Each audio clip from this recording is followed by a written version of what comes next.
Bharat first के राष्ट्रीय संयोजक सिराज कुरैशी अधिवक्ता का भोपाल प्रवास संपन्न। ये दौरा 27 सितंबर को दिल्ली के ताल कटोरा स्टेडियम में होने वाले अखिल भारतीय मुस्लिम महासम्मेलन के प्रचार हेतु किया गया।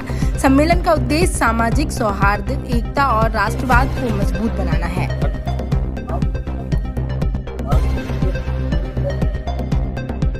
देखिए, भारत फर्स्ट की तरफ से मैं एक ही बात कहता हूँ हमेशा कि भारत फर्स्ट वो संगठन है जो राष्ट्रवाद की विचारधारा को लेकर चलने वाला संगठन है। भारत फर्स्ट वो संगठन है जो देश में कानून व्यवस्था को सुचारू रूप से लागू कराने वाला संगठन है। भारत फर्स्ट वो संगठन है जो देश में भाईचारा, अमन और सौहार्द का पैगाम देने वाला संगठन है। तो मैं चाहूँगा कि हम सब भारतीय हैं, इस बात पे हमें गर्व होना चाहिए और हम सब मिलके अपने इस बहुत खूबसूरत भारत को, जो हमारा देश भी है, राष्ट्र भी है, जन्म स्थान भी है, मातृभूमि भी है, इसको किस तरह से खूबसूरत बना सकते हैं, किस तरह से मजबूत बना सकते हैं और किस तरह से इसको और महान बना सकते हैं, इसके प्रयास में हम सब लोग अपने पूरे प्रयत्न के साथ, पूरी ताकत के साथ करें।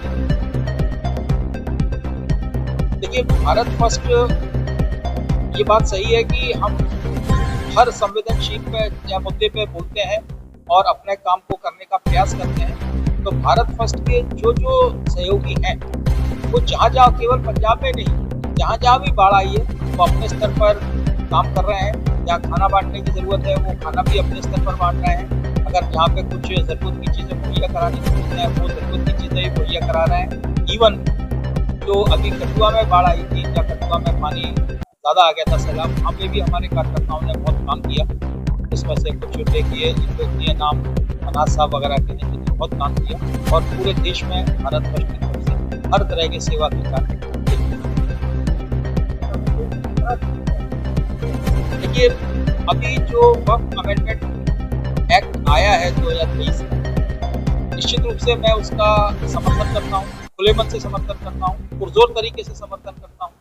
और उस समर्थन के पीछे सिर्फ समर्थन शब्द नहीं है, समर्थन के पीछे तथ्य हैं, आधार हैं, बिंदु हैं, कारण हैं, उदाहरण हैं और वो सारे के सारे कारण, उदाहरण, बिंदु ये है कि हम किस तरह से वक्फ की जायदादों को बचा सकते हैं। जिस तरह से वक्फ की जायदादें पूरे हिंदुस्तान में विगत वर्षों में नष्ट हुई हैं, उन पे कब्जे हुए हैं, उनको अवैध तरीके से बेचा गया है या उनका दुरुपयोग किया गया है, दुरुपयोग किया गया है, उसको इस अमेंडमेंट के माध्यम से सरकार ने हिफाजत करने की कोशिश की। अगर आप उस अमेंडमेंट को देखेंगे तब आपको बहुत अच्छे से ध्यान में आएगा किस तरह से वक्फ जायदादों की संरक्षण की, हिफाजत की मंशा सरकार की है।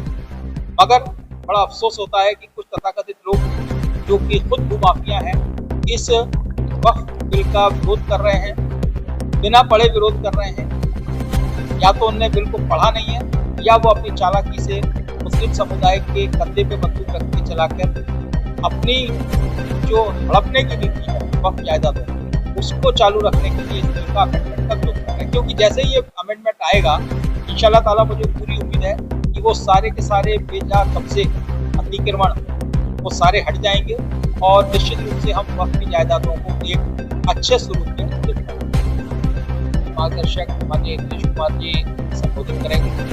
मुस्लिम राष्ट्रीय मंच के पहले वो कार्यक्रम होगा। भारत फर्स्ट जैसी संस्थाएं उसमें सहयोग कर रही हैं, हमारी संस्थाएं हिंदुस्तान फर्स्ट, भारत फर्स्ट। और उस कार्यक्रम का उद्देश्य इतना है कि देश में जो प्यार मोहब्बत का माहौल है, भाईचारे का माहौल है, समरसता का माहौल है, उसको हम और किस तरह से बढ़ा सकते हैं और भारत को किस तरह से और विकसित कर सकते हैं और महान बना सकते हैं। यही सारे उद्देश्यों को लेकर ये आयोजित किया गया।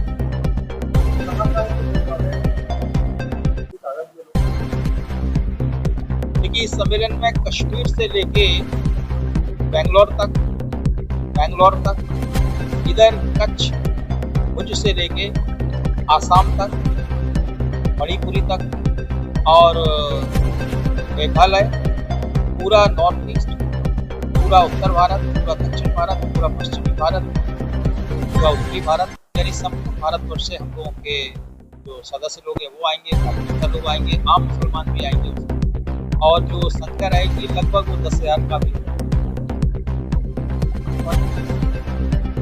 उसमें जो सबसे पहला सब्जेक्ट रहेगा वो रहेगा कि किस तरह से हम भारत में समरसता के साथ रहें, किस तरह से राष्ट्रवाद को हम और प्रखर करें, किस तरह से मोहब्बतों को बढ़ाएं, किस तरह से एकता का संदेश दें, किस तरह से हम भारत को और मजबूत करें, किस तरह से भारत को और महान करें। सोने की चिड़िया हमारा भारत है, रहेगा, इसी विचारधारा को लेकर